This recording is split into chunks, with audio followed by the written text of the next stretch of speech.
Hey, it's Ina the Mood Reader and welcome to my January 2021 reading wrap-up!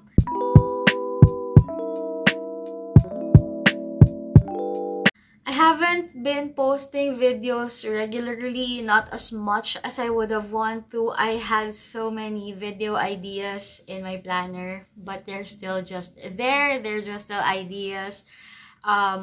Just an explanation if you've been wondering why I'm posting once a week when I used to post every day. Work has been really busy. When February came in, I got a few new clients, so that's less time for bookish stuff and more work. But yeah, and I'm feeling a little kind of weird talking to the camera again, so I thought of doing my January wrap up first because it's something I'm used to doing already with you guys, and I'll just be talking about all the 15 books I was able to read in January. I had a lot of books that I wanted to go through, and I also picked up some old titles in my TBR list, and that gave me a wild January ride.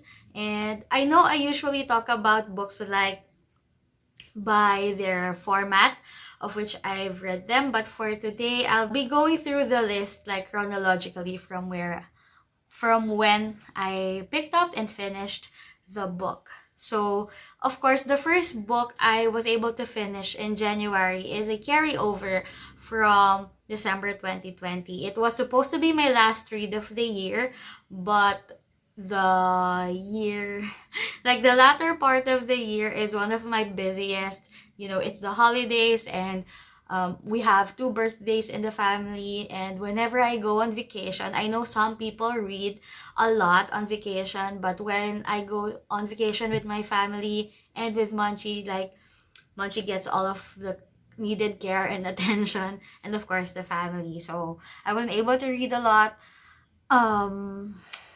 And I still have the footage of those days waiting to be edited. I'm not sure if I'll still post them because there's really no bookish content, but maybe. Let me know if you're interested.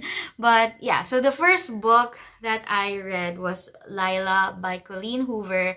I was planning on going with the Colleen Hoover for the last or first read because she is an autobi author for me. I know I would be having a good time with her work, whatever she writes. Like, even her social media captions make me laugh. So what more with another one of her books? It's, I think, the 3rd book she published in 2020. It was really like this productive year for her, and every book she published offered a different genre. This time, it's somewhat a paranormal romance slash mystery. I don't know. She doesn't want to be like placed in a specific genre, but of course it's no Verity. Like, if you are a fan of Verity by Colleen Hoover, this book is not it, but it is still an entertaining read that I actually gave it 5 stars. It's about this couple, Layla, our like girl in the title, and Leeds, though the book would be told in Leeds' eyes, and basically, Lids is a musician, and Layla's sister got married on this place. So yeah, she was dancing around while the band was playing, and it was an instant attraction between the two. So it's a whirlwind romance. They fell in love, and Leeds got famous. Now, Leeds had a stalker girl who followed them around. She wasn't happy that Leeds was taken, and an accident occurred wherein Layla was the one who got injured, basically, and then Layla was never the same after the accident. It's like Leeds doesn't even know her anymore. Her personality like did a 180, and she's very sad, and not happy. Like most of the people around her links it towards PTSD. She can't remember much details, even about her own life. And like everybody, all the doctors were saying that this is just trauma from the accident.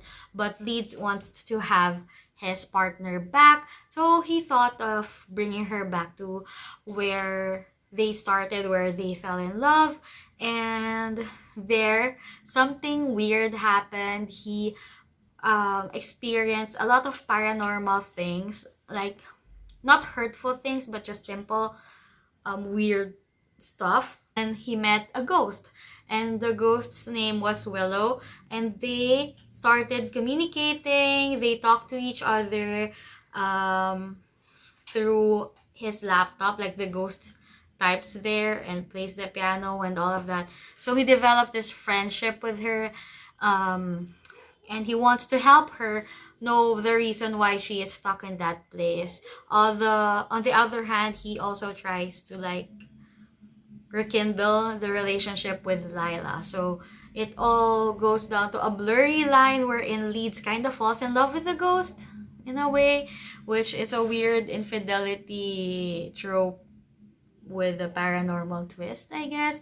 And that's just basically it. It has plot twist after plot twist, maybe like in the latter 30% of the book, which I honestly did not expect. I don't know if I'm just dumb or if I was just enjoying the book, that I did not really expect where Colleen brought us. But those plot twists made me want to give the book 5 stars. I know many people are not happy with how the book handled mental health and suicide.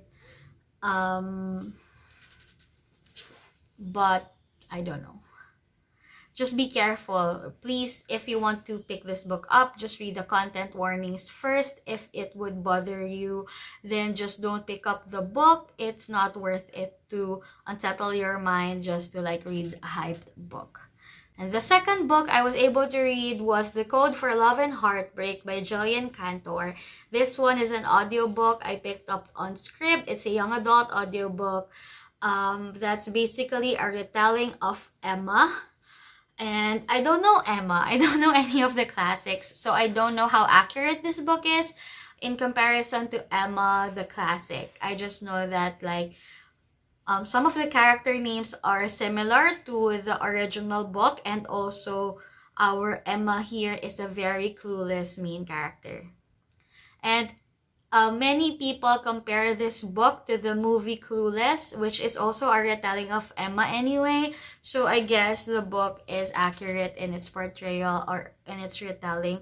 But basically, we have here a girl who codes. She is the president of the programming club, and she has to create this app. And she did with her co-president. And I think I forgot the name of the app, but I think it's the Code for Love. So basically, they have this algorithm wherein they will match you with whoever you have the highest compatibility with, basically. And they say that it's the highest compatibility rating would mean that they would fall in love. And so, of course, all of us know that you can't really use math to measure love, and that's what our heroine Emma would understand here in this book.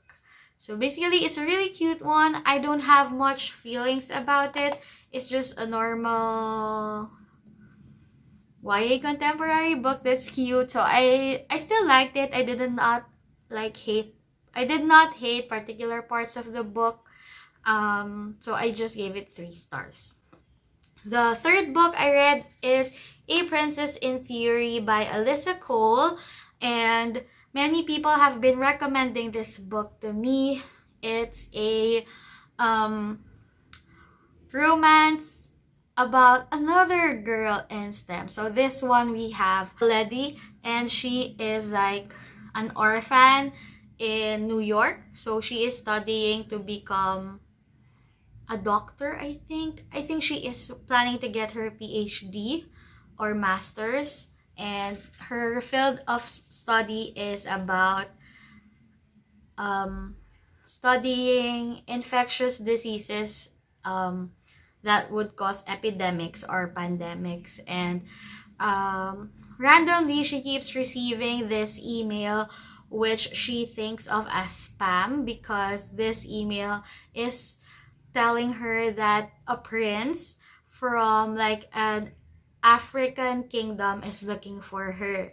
Of course, anyone who would receive a similar email would think that it's spam, someone like trying to solicit money from you, so she just ignores it. But it's true. It's actually from a real prince in this little country in Africa, and um because she wasn't responding to the emails, the prince decided to fly into New York. There's also some business he has to attend to, but he also uses that opportunity to find her. And when he was planning to introduce himself to our lead character, she thought of him as a waiter applicant in the restaurant where she was working in. And so we have this mistaken identity, and our lead did not bother to correct our heroine for thinking he is a mere employee. So this is like not the book for you if you hate the trope wherein the character lies about his identity to the other character. But I did not really take that as something to hate about the book. I think it's still a good trope, and the author wrote it very beautifully. When the time came for like the unraveling of the truth, and they try to learn about each other, and Letty tries to learn about her culture by flying in and trying to be a princess, because they were betrothed as children. It's nice to see her getting to learn about the culture that was taken away from her when her parents escaped to go to the United States and then died and left her. So, yeah. So she learns beyond being an American. And also, a great part of the book is when they discuss women in science and how it affects like the path or the growth of their career. And our main character here is actually so awesome. She is so badass. She doesn't like let her superiors like step on her, and she was serious with the goals that she wants, and she was a feisty lead character. The romance here is awesome. The banter is great. So many hot scenes in the book. And also, what's amazing about our young prince here is that he is not an airhead. He is actually knowledgeable about politics. He has many plans for his country. It's all good. Basically, it's all good. Even the side characters are very lovable, so I'm sure everyone would enjoy this. I can't believe I waited so long before I got this book. So the next book, the fourth one, is The Roommate by Rosie Danan. It's one of my most anticipated 2020 romance reads. It wasn't able to hit like the deadline, so I decided to read it in January. And the reason why I wanted to pick this book up is, aside from the cover, of course, is the fact that it has a main character that is working in the porn industry or in the sex industry, which, you know, who would have thought that there'd be a romance book about this? Like, this is somewhat a taboo subject, or like no one really touches on it, even in public. And this book is about this prim and proper English girl who I think is part of the nobility. I'm not sure, but she flies to America to follow her first love, who actually would be going on tour with this band. So she flew in there for no reason. She'll be alone, except that this guy rented out his place to another guy who is actually an adult entertainer or a porn star. Like, not just a porn star, but like the superstar, the one that's leading the industry. And basically, it's about this good girl, bad boy attraction and trying to understand like the prejudices about each other. It's very cliche rom-com, I guess, if you think about the tropes that this book touched in, but it's really well executed. I really love the book. And what was surprising is that our main character, the prim and proper one, decided to start a company about um, women being confident and comfortable about pleasure, in accepting that they deserve pleasure and that they can get it. And that's when she started this company with our male lead. And it's really a good idea. People like it, but there's also a lot of troubles within the story that would hinder them from having like this perfect happy ever after. And yeah, so we'll see the character development there. And all in all, I really loved it. I rated it 5 stars. I think it's something that I would like to revisit again. I would like to explore in the future. And I'm excited also to see what else this author could share to the world. I'm not sure if she's going to pursue the same like universe, but there are characters who I would like to see in the future. Next is the 5th book, and it is Lies Like Poison by Chelsea Picture. It's in another young adult book, this time in the mystery thriller genre. And in this book we see 3 friends all named after flowers. We have Poppy, Belladonna, and Lily, I think. And they all have this best friend, Raven, who they are trying to protect because Raven is being abused by his stepmother. So one of them was sent away. Raven was sent away as well by his father. And then one day the stepmother died. And the police found this recipe for death in the crime scene. The recipe mentioned the use of a belladonna flower and a poppy flower to kill someone, which is actually true. Those are poisonous flowers, and they're because of the recipe in the paper, they became like the prime suspects of the crime. And the book revolved around that prompt.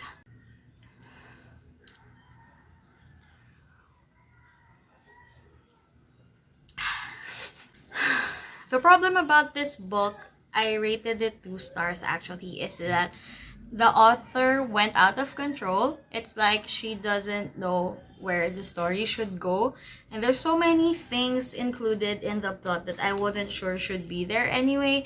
And she discussed also a lot of sensitive themes, but not in the right way. I'm not sure, or maybe it's just me. But it was really a mess basically, and that's what made me rate it 2 stars. I mean, if it was like a written book, I'm not sure if I would have pushed through, but because it was on audio, it made reading much faster and easier. So I just carried on. Kasi sayang kasi yung script credit. I mean, script gives you like unlimited access, but not totally unlimited. So I was like feeling that I should not waste my audiobook credits, which is why I finished the book. But if it was a physical copy, I don't think I would have done the same thing. And then the 6th book is The Honey Don't List by my favorite author duo, Christina Lauren. And I have loved everything I've read from this author duo. And it's been a while since I've read one of their works. They have been publishing like crazy as well. And I just decided randomly to pick this book up. I know I still have like a lot of backlist titles of theirs to pick up, but this one was, I don't know, for some reason, the one I decided to get for January. And this book talked about basically 2 assistants. one new to the team and one who has worked with this couple since like they began. And this famous couple are the Trips. They are like this HGTV home decorating renovating duo. So they have this show, you know, the home renovation shows that we like to watch. And aside from their show, their actual brand is like their romance. And unfortunately, the couple has been fighting like crazy. There's this cheating incident, and their relationship basically is not what people or like the entirety of America think. And it's the job of these two assistants to make sure that doesn't go out in the world, because they just signed in to like a Netflix show and it's premiering, they're promoting, they're touring for a new book. There's so much that lies ahead for the couple that, you know, they're a brand. They would make money for many people related to the brand, and that's why they can't let the media, the general public, know what's wrong. And because of like the work that they are doing for this couple, this two, our like main characters started with like a slightly rocky relationship. And of course, when they learn to understand each other, of course they would fall in love. That's why we picked up the book. But the story showed this very nice journey. And what I loved about the story is it also touched on topics like chronic illnesses, which is a problem of our main heroine, and how you know, having health insurance is like a necessity for many people, that they cannot afford to lose their jobs, or else they would lose like the protection and the security that they need for their healthcare, which is a very serious topic. I wasn't expecting to pick up on this book and enjoy. And overall, the Honey Don't list also touched on like embracing your own power and your strengths, and not letting anyone like get in the way, or like not letting utang na loob, I don't know how to say that in English, like hinder the way for you to reach your own dreams. So basically that. Now, the 7th book that I read is this one, and it's The Viscount Who Loved Me by Julia Quinn, which is the 2nd book in the Bridgerton series. And of course, I rated this one 5 stars. It's the story of Anthony Bridgerton, the eldest of the 8 Bridgerton siblings. So, I read this before watching Bridgerton on Netflix. Oh no. Yeah. And then I set it aside, and then I picked it up again in January. So, I was a little confused in the Bridgerton series on Netflix, because they had this love interest for Anthony who wasn't in the books, right? And it turns out that that character was actually mentioned here in the Viscount Who Loved Me, but not, she was just like a fleeting thought. And the name wasn't really Sienna, which was the name used in the series. Because that's what I kind of hated about the Bridgerton series, by the way, because Anthony was supposed to be this heartless guy, and they were giving him emotions. I don't know what's the purpose of it, but Anthony was supposed to be like this really heartless guy. All he wanted to do was to be the responsible eldest son. And it's because Anthony actually believes that he is gonna die soon. He thinks that he is going to die like before he turns 29, because all the eldest Bridgerton sons have the same fate. Like his dad, his grandfather, his great-grandfather, like all of the elder like viscounts in their genealogy, in their family history, experiences the same fate. And it's the reason why he doesn't want to fall in love. He saw like Violet Bridgerton, his mom, go through the excruciating pain of losing a partner, the love of her life, and he doesn't want the same thing to happen to whoever he might wed. So that's why he had a reputation of a rake, like sleeping around but not really promising marriage to anyone. And in this book, he was planning to have a wife just so he can have an heir. But he was looking for someone who he would feel like wouldn't love him, so that there would be no pain once he dies. By the way, he is afraid of bees because he thinks that bees would kill him, just because his father died of a bee sting as well. So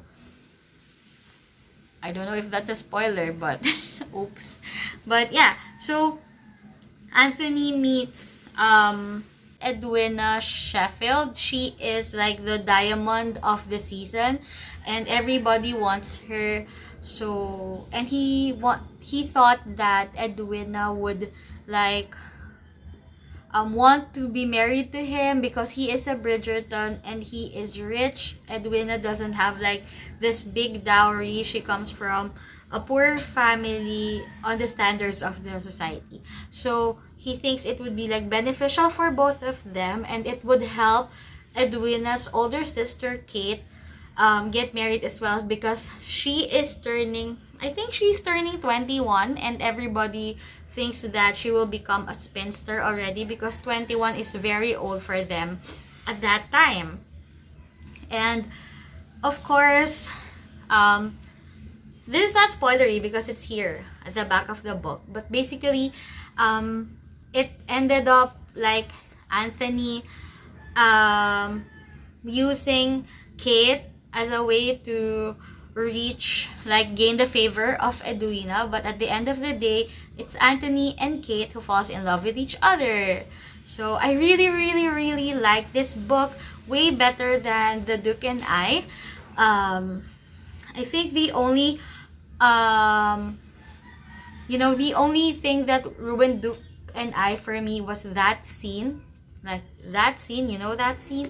And this book didn't have that. I really like Kate. Plus, there's a bonus of a really cute corgi who has like very important roles in this book. He is like the king of mischief. Fun accidents happen because of Newton, the cute corgi.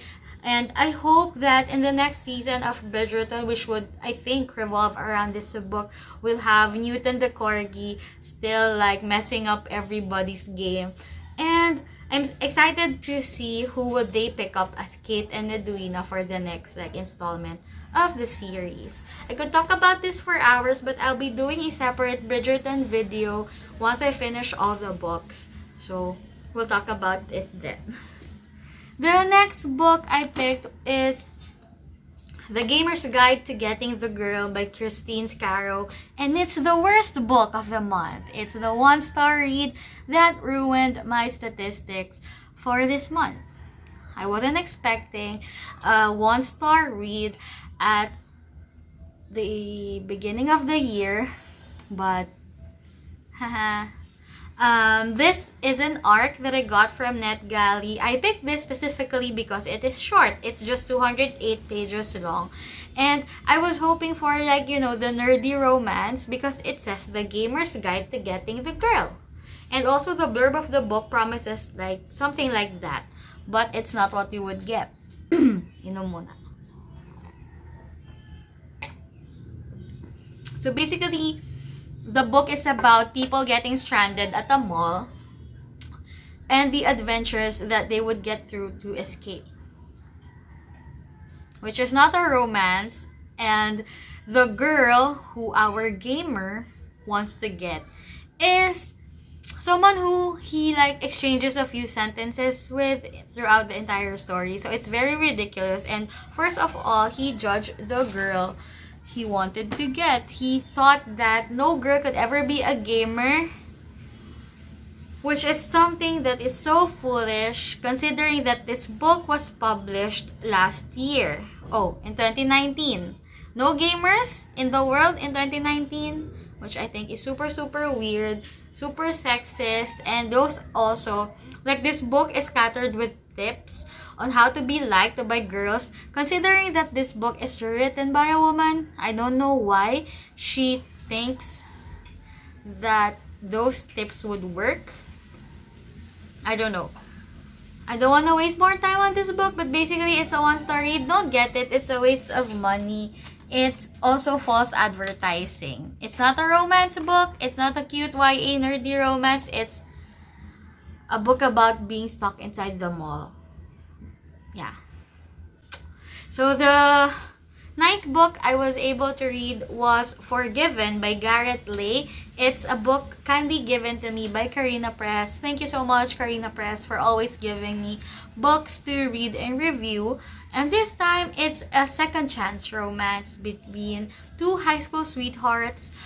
They got separated when the boy, I forgot the name already, sorry. He went to sign up to the army, and the girl moved away because of the heartbreak caused by this like sudden decision. And 10 years after, they meet again when both of them ended up in that same small town where they used to live. And our main girl character, I'm sorry, can't remember the names, but the lead, like the heroine, has a brother who works for her ex, and unfortunately their paths had to cross. And of course it's a small town, so it's bound to happen anyway, and they kind of hate each other a lot, and they don't communicate. It's like they know no words. All they do is like hate on each other, and of course that leads to hate sex, and it's all a huge part of the book. They're attracted to each other, but they hate each other, but they don't want to talk about it. They just like do it and then don't talk. So I was really expecting the angst in the book. There's not much angst. There's no dramahan that I would expect from a book titled Forgiven, and also from the blurb itself, I think I was looking for some graveling and like talk and all that, but because of that, I was a little disappointed with the book. I still gave it 3 stars, but you know, it's nice, but it wasn't really what I was expecting. I don't know if that's a me problem or the book's problem, but I've read some of the reviews that this author writes great queer romances, and this one is like a heterosexual relationship, and I don't know if it's the reason why it's not as good as it would have been.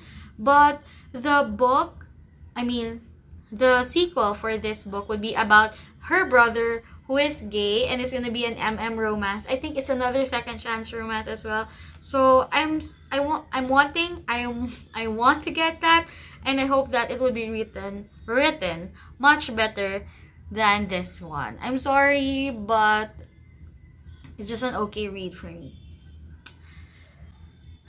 But anyway, the next book is a better pick. It's Good Girl, Bad Girl by Michael Robotham. It's an audiobook I read from Scrib. It's an adult mystery thriller, and it's so good.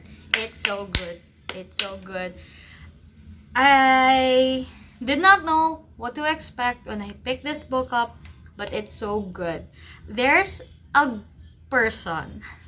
child found in a secret room, and she doesn't know who she is, or she won't say who she is. She was acting like an animal, and nobody knows her. Her prints have no matches. They don't know who her family is. Like, it was sensationalized all over the UK, but nobody claimed her. And she was living like a dog, and she was living with dogs as well. She was basically, when she was found, there was a dead body rotting next to her, and it was the guy who kidnapped her. He was tortured, and they like poured acid all over him, and he was rotting, but the girl stayed there, and she was eating and reading, and she was taking care of 2 dogs. So she was robbing the neighbors like for blankets and for food, for dog food. But when the police were able to get her, they weren't able to like get information from her. So nobody knows how old she is, why she is in the world, and at present she's already a teen. She is renamed to protect her from being linked to the case. She is living like in this school for troubled girls, I guess, because she was stuck in the system, in the foster care system, and it didn't really do any good. She did not have any good relationships at all. She can't trust anyone, and nobody can understand her. But she is trying to file for like emancipation, I guess. I don't know what the term should be like, but she wants to be treated as an adult. She wants to be free from living in foster care system, in like this troubled house for troubled girls. And the problem is that nobody can really establish how old she is, because she has no birth records, and so the judge has to identify whether she would be fit for living like a normal adult. And that's where she meets our lead character, who is a psychologist, a criminal psychologist, and he would like unravel like the secrets of this girl, or he just wants to know her and help her. He would like try to ask her if she really knows some things, because she doesn't want to tell anyone how it was for him, or I mean for her. And the thing is, our psychologist Cyrus Haven also went through like similar traumatic instances when he was younger, because his brother killed his family basically. So he understands her, but the problem is the court has decided that Cyrus should decide if Evie, like the code name, the fake name given to the girl, must be set free. So he's the one who should like decide on whether she can be a normal person. But because he experienced a same traumatic injury, he knows that you'll never be ready, so that the book revolved around that dilemma. At the same time, he is also investigating the murder of a famous figure skating champion, one that is like that has like the possibility to compete in the Olympics someday. She is very famous, well trained, and she died. She was found like on a random walking trail, and she was seen by like the society as this pretty girl next door, talented, smart, kind, pretty, popular.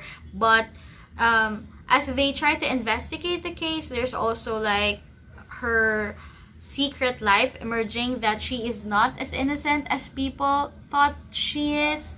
So yeah, that's another part of the story. And another part of the story is that Evie is a truth wizard, which means that she can identify whether you are lying just by looking at you. And this specific skill has been studied by Cyrus Haven for so long, and he actually made studies about it, and it fascinates him. And in a way, this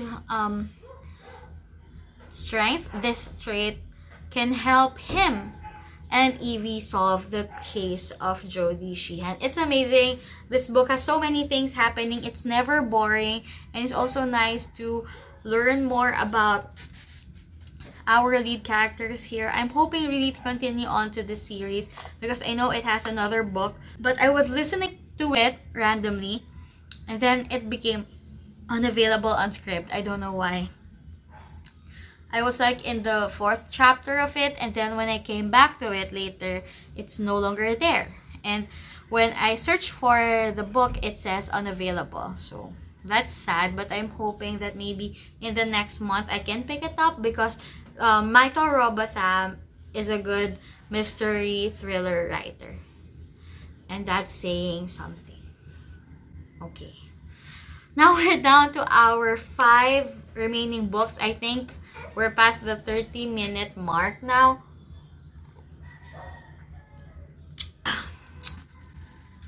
Well, the next 3 books I'll be talking about, I've touched on in a separate video.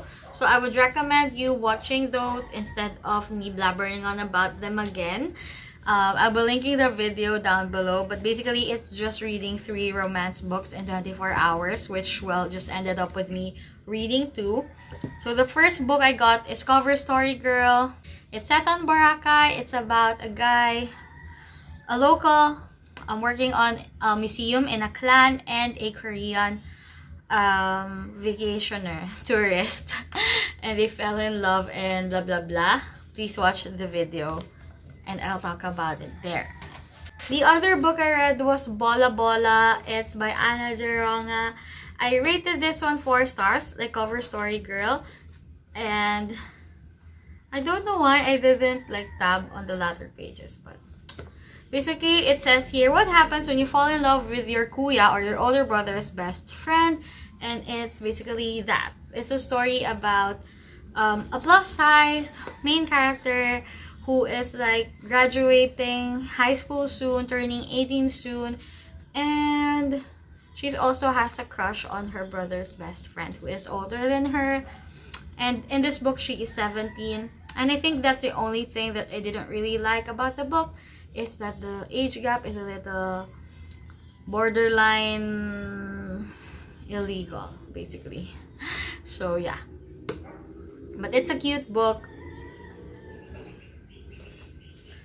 And the last book I read for that video is I Love You Since 1892 by Binibining Mia. It's written in Tagalog. I did also a different video wherein I reviewed this book in Tagalog for all the Filipinos out there, since this book is written in our native language as well. I like this one.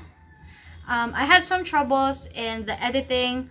That's why I rated it 4 stars, but I'm excited to continue on in the series. I'll be picking it up within the week, actually. So, yay! And then I only have 2 books remaining. The other one is this. It's I'm Not Your Manic Pixie Dream Girl by Gretchen McNeil. It had a lot of potential. I was expecting so much because the title is so like assertive and angsty. But I don't know. It didn't hit the places where I wanted it to. Or maybe I just had such high expectations that ended up with me getting disappointed with this book. I don't know, maybe, but I rated it 3 stars. Maybe because it's a book writing, like trying to eliminate the stereotypes, but it's very stereotypical. Which is weird, right? Right?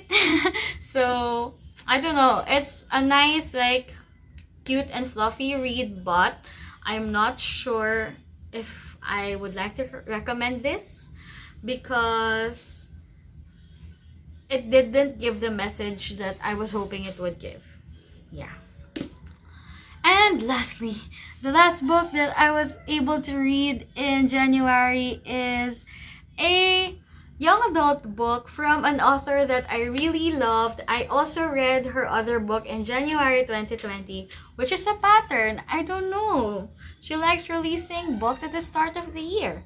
And it's You Have a Match by Emma Lord.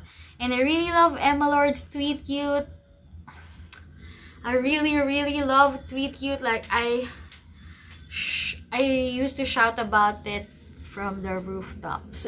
I shouted about it a lot on Bookstagram and on Book Twitter before, like in December 2019 when I had the archive for it.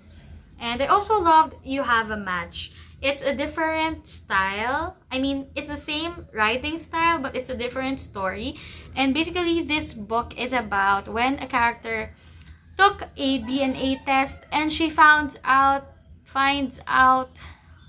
that she has a sister that she never knew existed. And they meet and They try to like create a relationship, but they are actually polar opposites of each other.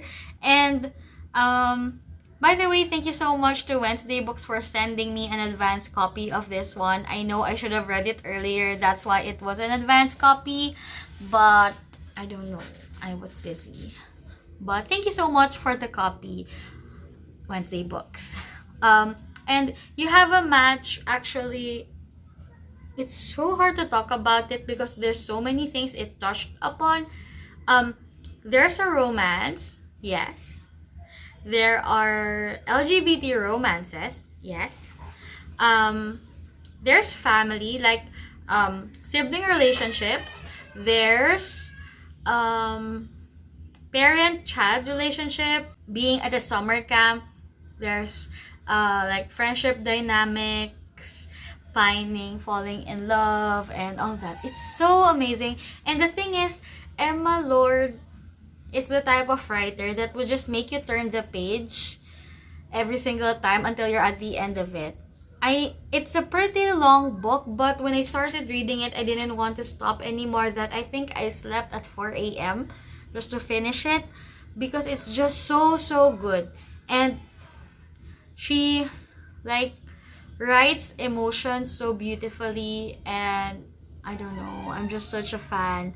I really loved You Have a Match. I actually thought that I wouldn't like it because I was hoping for a book that's more like a young adult romance instead of like a young adult sibling relationship, like a long lost sibling, finding a long lost sibling and all that. But I don't know, I really liked the way she told the story of this like long lost sisters and their parents and being adopted and all of that self-identity crisis that happens when you are graduating college, graduating high school and planning on what you would do in college, where you would go, or if you would actually go to college anyway, or if you want to like take a gap year or travel or whatever.